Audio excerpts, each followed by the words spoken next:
Um, but I want to talk a little bit about the cycle of call, because it seems to me that our culture suggests that if you've got a call from God, you just get right to it, if you know that that's God's call. And my experience is more a pattern that I've seen over and over in biblical stories, but it is also a pattern that William Bridges talked a lot about in the book Transitions. That most of the time, call begins with true resistance.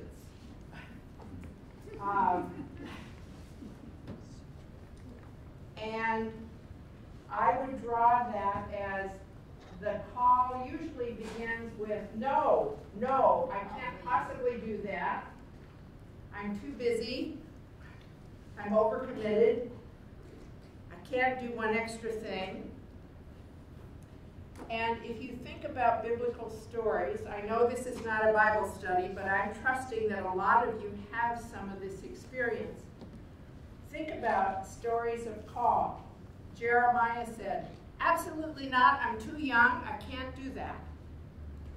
Isaiah said, no, I'm a man of unclean lips. Mary, the mother of Jesus, didn't start by saying, oh, be it unto me according to thy word. Mary said, no, how can this be? I haven't known a man. So it's that no answer. One of my favorite stories is the story of Esther, when Mordecai said, go talk to the king on behalf of your people. She said, no, I can't do that. It might cost my life. So the no answer, I've come to believe, may well be a sign of call. So pay attention. Pay attention to a place where you are resisting.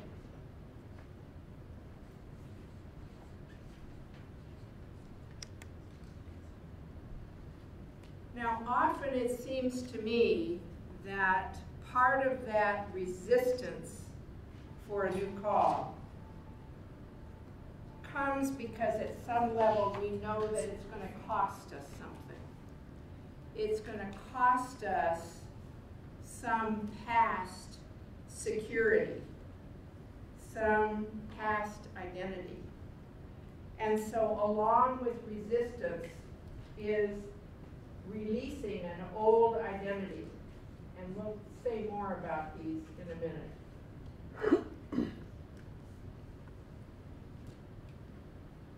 But I think saying no is a positive sign. And to pay attention to that in ourselves is something that takes time and energy. I think often the first sign of a new call is a feeling of lethargy, tiredness, being overburdened, too much, carrying too much. And you don't see it as new call yet. It's just that the old call, the old role, the old job is constricting. And it doesn't quite fit. This really gets to what you were saying, Joe, about energy for a call. In a sense, I think we outgrow things. Or we come to the end of a call that has been vital and vibrant before. I was saying to Carol at the break, I think it was to you I said this, that I spent 20 years at Faith at Work, and it was truly call for me. And toward the end of that time, I began to feel tired and weary, and I began to realize that I had completed the work I was given to do. It's not that there wasn't more work to do, but I had completed what called me there. And so to give yourself some time, some space, often for me it's silence.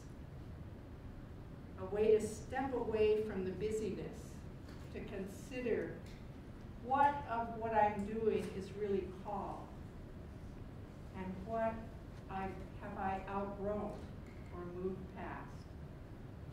So a part of the value of this period is the invitation to pay attention and not move too quickly out of something that isn't satisfying. I'm not talking about our cultures saying, you know, follow your bliss, only do what feels good. I'm not saying that at all. I'm saying that this sense of call often comes disguised in many ways.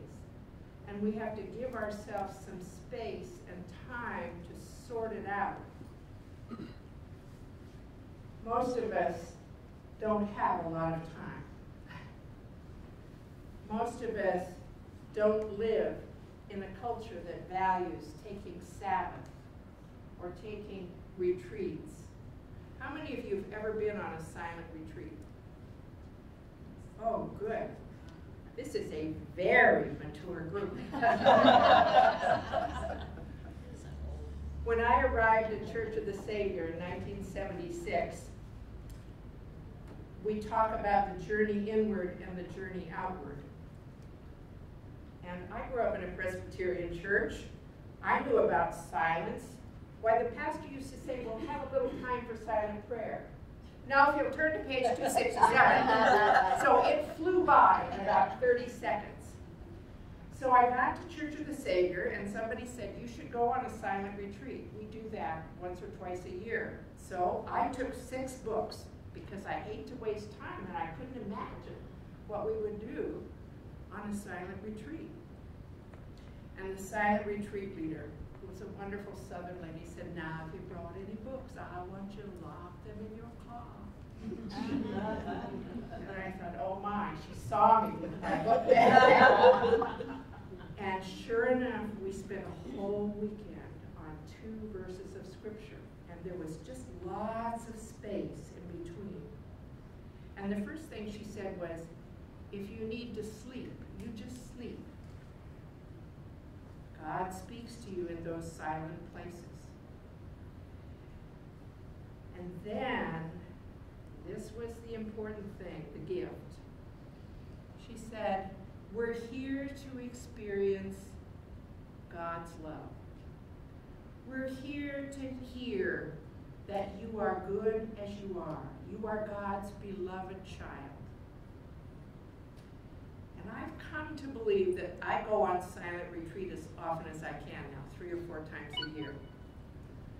That silent retreat time is a time to hear, I don't have to earn my way.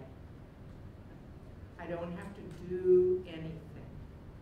I just have to receive and know that part of that is the call that's going to take me beyond where I am.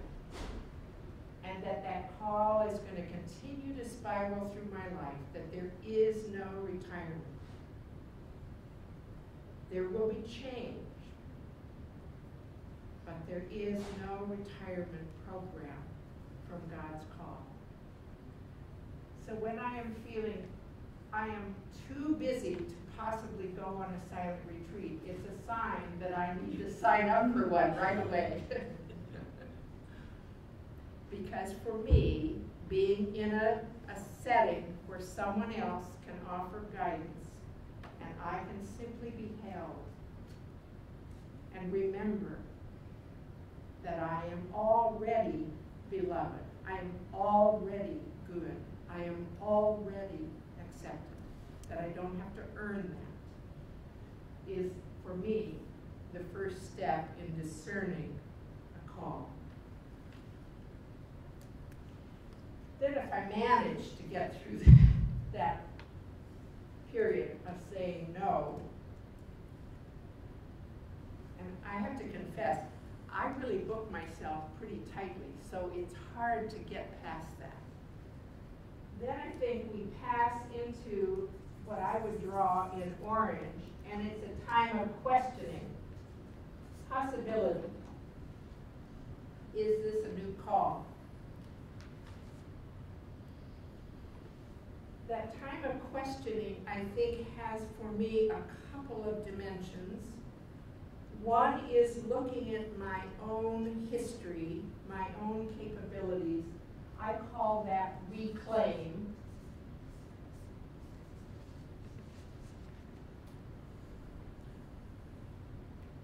Often, when we move into this stage, I find that we sometimes enter therapy, sometimes look for a spiritual director.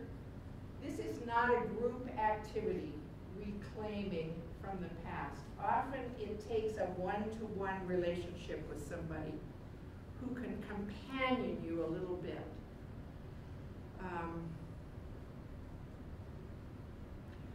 And the reason for that is if it's too communal, if you're in a group, say, in your church, other people have plenty of ideas about what they think your call is. And the issue is, how can I discern my call? Not how can I fill somebody else's slot, somebody else's need. And so to reclaim, I think, takes some intentional partnering with someone else who can ask good questions. I have a spiritual director that I meet with once a month, and sometimes I think she doesn't care about me at all. She will say, now where is God in this? That's practically the only question she asks me.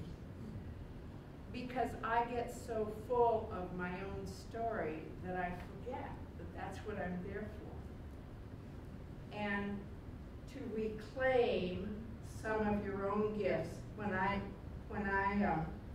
retired from Faith at Work, I really thought that I was heading back to my pottery studio.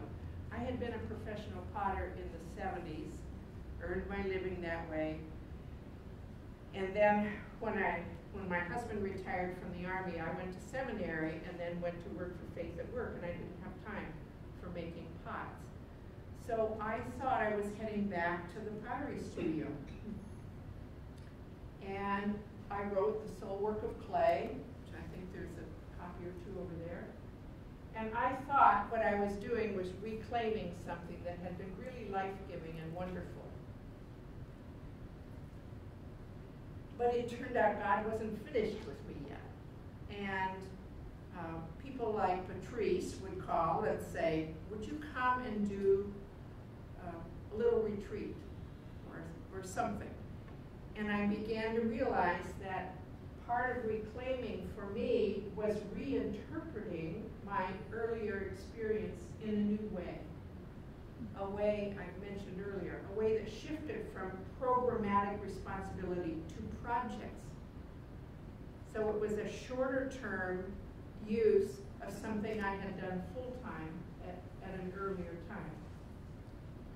I think reclamation comes in lots of different forms, but I don't believe you can get there just filling out an inventory of gifts or skills. I really think to reclaim sometimes means you have to go back and heal some earlier wounds. Sometimes it is a matter of going into therapy.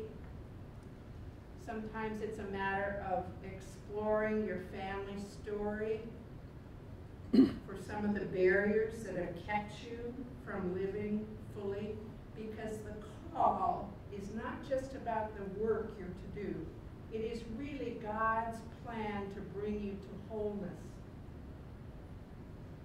And so to reclaim is not just about what is the work I'm going to do in the outer world. It's also the internal healing that we need to be about. So often the reclamation project, I like to think about that. I look over here and see all this yellow tape. That's a reclamation project going on. I don't even know what it's about. But I sometimes think I've got a little bit of yellow tape over parts of my own life that need to be reclaimed. And that's part of God's call, is that inner work.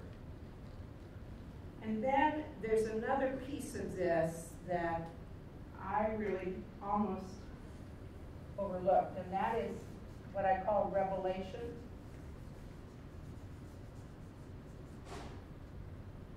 I think that not only do we have to look inward at our own motivation, our own lives, but sometimes revelation happens in a surprising way from the outside. Or the image I sometimes have is God pulls the curtain aside for just a moment and you see the whole picture, and then the curtain closes again.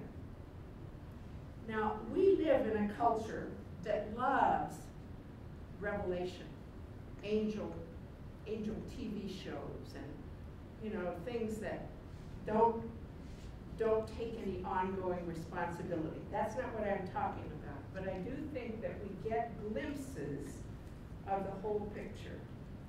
Let me go back to the story of Elizabeth O'Connor. She knew at some level that she was being called to work on housing for senior citizens. She just didn't want to do it.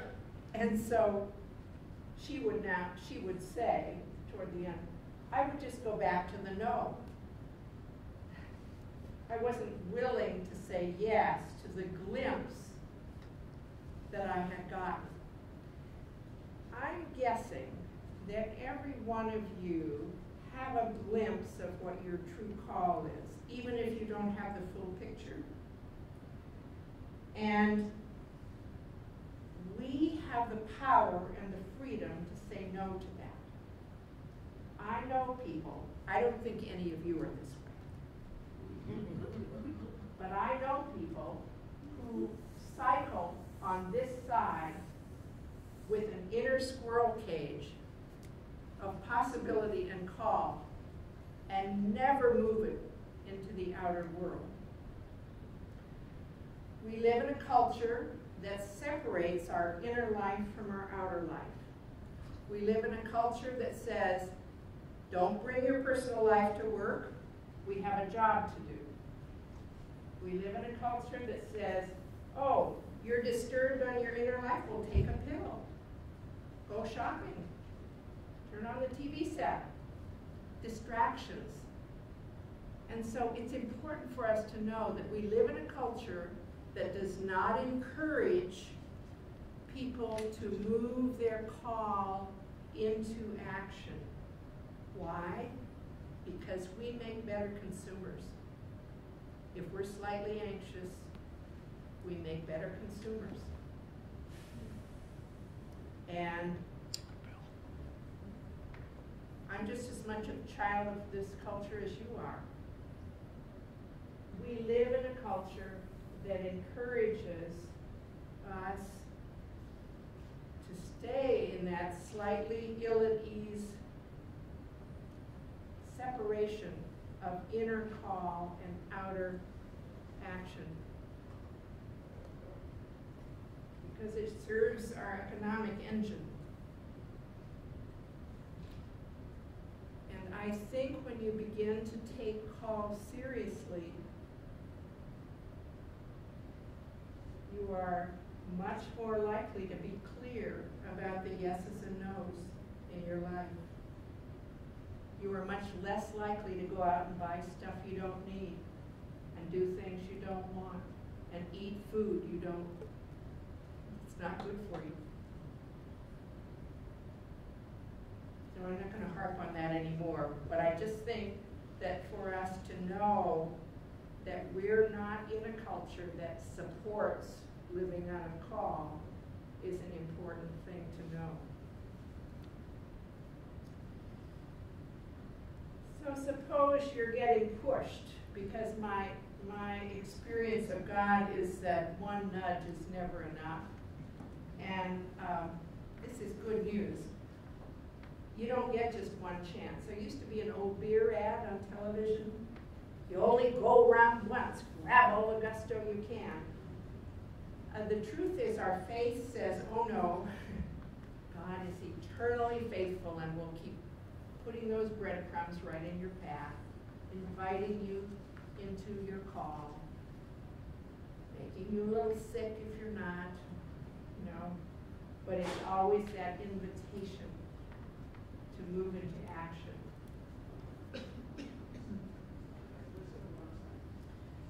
So I think we all come to a point of decision, and it's a decision about action.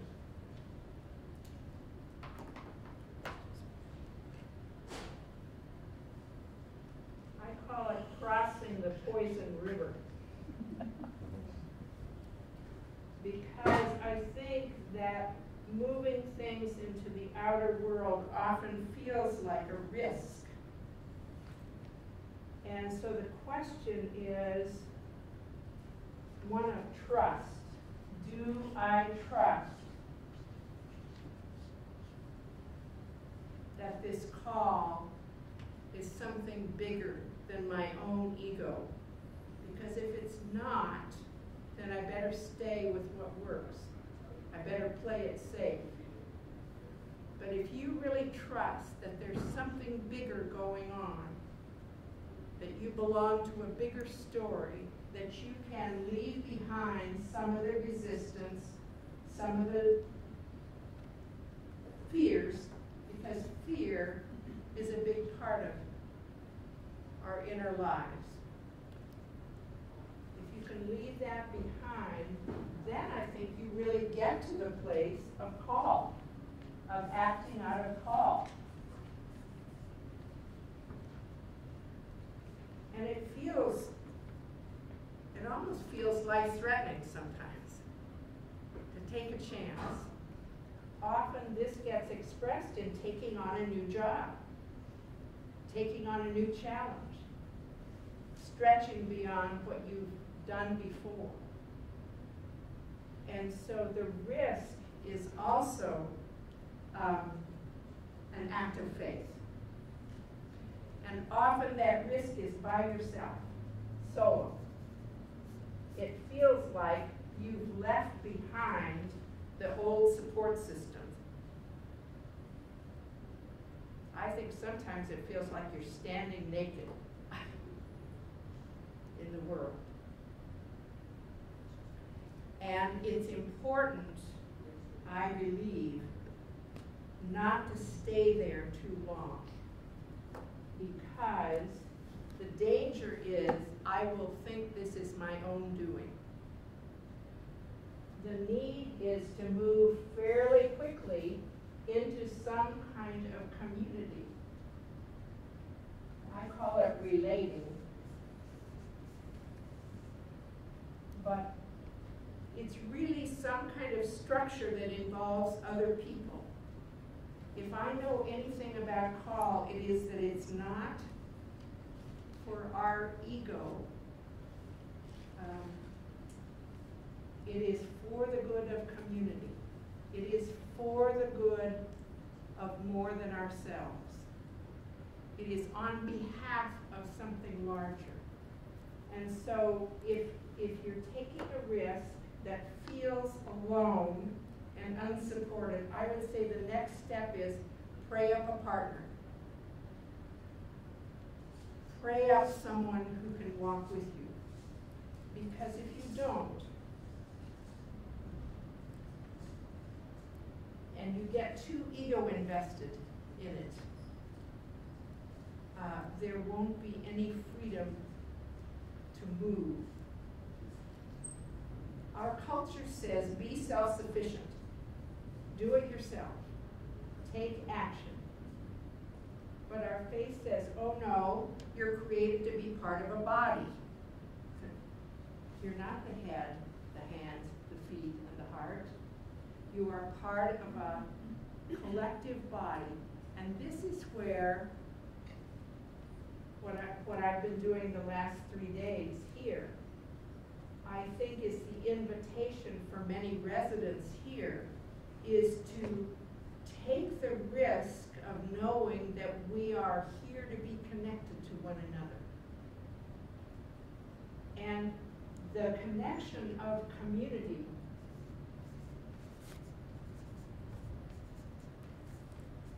I'm not thinking talking about large community necessarily, but community happens wherever 2 or 3 people have a deeper connection, a spiritual connection. And it seems to me that call always has to rest in some collective form. Why? Because you as an individual will outgrow it and be called on to another form. This isn't once around at all. This is a cycle that happens again and again in our lives.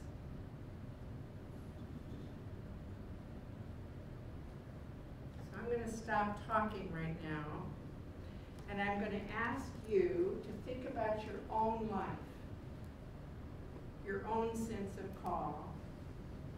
And I'm going to ask you to look at this diagram and identify, where am I in my current sense of call?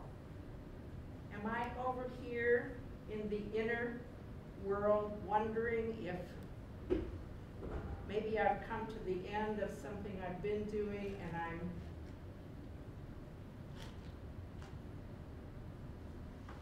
exploring the possibility of something new?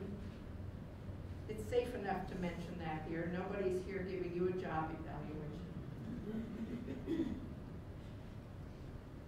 Or am I over here having taken a risk looking for some other people to walk with me?